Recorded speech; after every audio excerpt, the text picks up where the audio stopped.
All right, guys, it's time for another installment of Tips and Tricks from Mr. Burkhart's dimly lit spare bedroom. Tonight, the subject of interest are these two additional buoyancy practice problems, problem one and problem two. Now, problem one and problem two, really, both kind of deal with a similar theme. And the similar theme is it's not just setting up the force diagram so that you are getting the macroscopic picture right? Which forces are balancing which forces, but then it's breaking down buoyancy into its individual parts to see, are you truly a master of the force of buoyancy? Do you know how to use the force of buoyancy? Okay, so let's keep with those two themes. So our problems are going to be in two phases. The first phase is going to be setup. The second phase is going to be more of an execution of buoyancy. So first problem, they've given me the dimensions of this cylindrical buoy, or at least I can kind of figure it out, right? And then 5 bro seagulls just land on it and sink it below the surface an additional amount. Now, it seems like at first glance, they have not given you enough information to make a complete picture, right? If we draw this, right, there's seawater, there's my cylindrical buoy, there's seagulls. Let me draw my seagull bros. Okay. Right, those are my seagull bros. And I think, man, I don't know all the forces involved. But the way you should really think about this problem is macroscopically. Everything's still floating. So that means that this relationship still works. The total buoyancy in this problem is equal to the total weight. Now, it's easier to start on the weight side. What things have weight in this problem? Well, my 5 seagulls have weight, right? My 5 seagulls have weight, and my buoy has weight. Sorry for that jacked up W. You guys are used to it at this point, I'm sure. On the buoyancy side, the buoy has weight. The buoy has buoyancy, obviously. Buoy floated before that. And then because it sinks an additional amount below the original water line, because it sinks an additional amount, there is an additional amount of buoyancy force provided by the seagulls. Or I should say provided by the weight that the seagulls are generating, pushing more water out of the way, which is generating more buoyancy force. Now, fun fact, the weight of the buoy and the buoyancy of the buoy are actually the same number. They're equal and opposite. And because of that, they cancel out. And that's a really good thing because that then nails down my expression into this.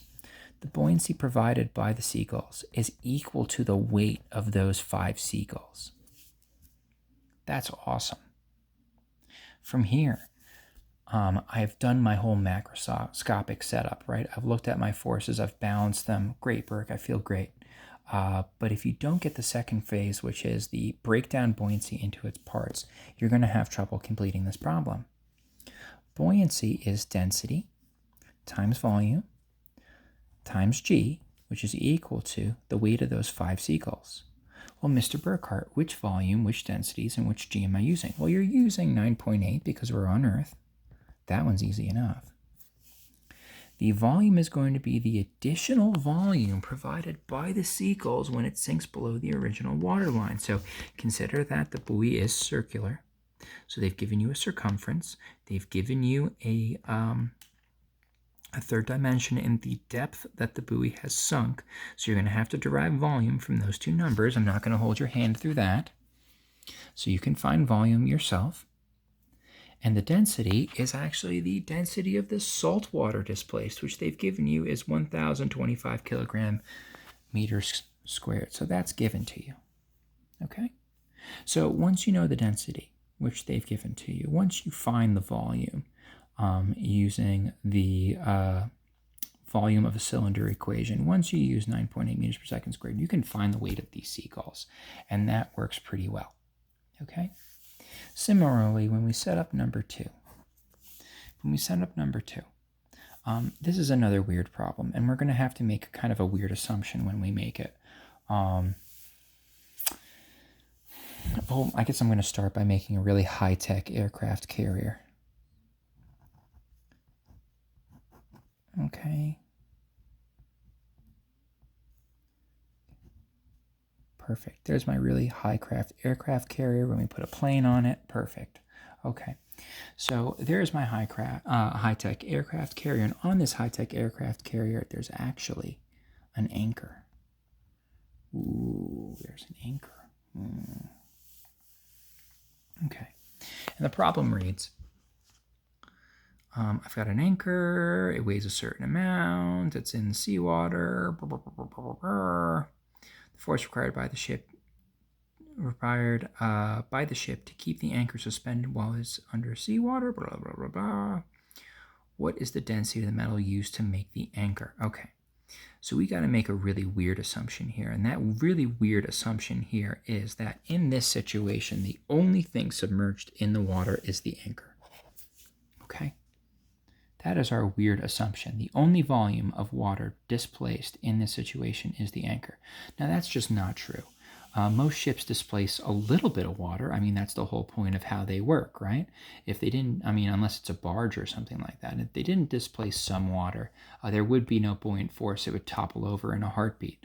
When I was a kid, I used to have these plastic toy boats, and my mom brought back these really expensive bath salts from Japan, and we dropped them in one time. I was like 5. We dropped them in one time, and none of my boats floated because the water was too dense. The boats would just fall over and sink, and it made me really sad. And my mom thought, oh well, that makes sense, right?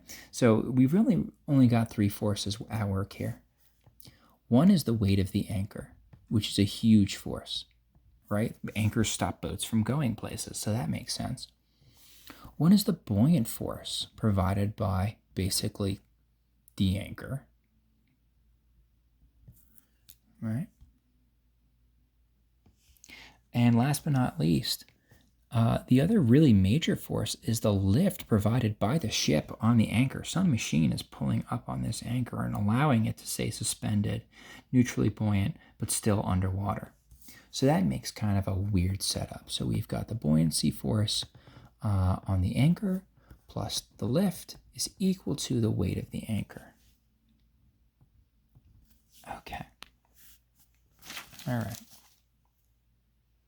Now, the lift has been given. Mr. Burkhart, when did they give us the lift? The lift is found in the curse of the second sentence. Right? It's really tempting to make this second sentence, the force required by the ship, blah, blah, blah, blah, blah, blah, to make that the buoyancy, right? You always want to, when you do these buoyancy problems, want to make that the second buoyancy force. It's not, okay? That is the lift provided by the ship on the anchor so that the anchor floats. If that force wasn't there, the anchor would sink to the bottom of the ocean. So that is the lift, all right? That's the lift on the anchor, okay? There's the weight of the anchor that was given. So then it comes down to the buoyancy of the anchor. And buoyancy, once again, now that we've gotten our first phase done, let's break it down to our second phase. What does buoyancy break down into? That breaks down into density, volume, and G. Right? Now, what provides the buoyant force? That is the displaced liquid. So the density you're going to use is actually the density of the salt water way up here. So you're going to take the density of the salt water and bring it down. All right? The G is 9.8 meters per second squared because we are on Earth. And the V, believe it or not, guys, the V, because this is the buoyant force of the liquid displaced by the anchor, is the volume of the anchor. And I'm going to leave it to you guys from here. If you know the weight of the anchor, and think about how you find weight, guys, and you know the volume of the anchor, can you find the density of the anchor? I think you can. Okay, so this is the end of my tips and tricks. I hope you enjoyed the content and you like, comment, or subscribe so that I can get off the bottom of the bell curve. Take care, guys.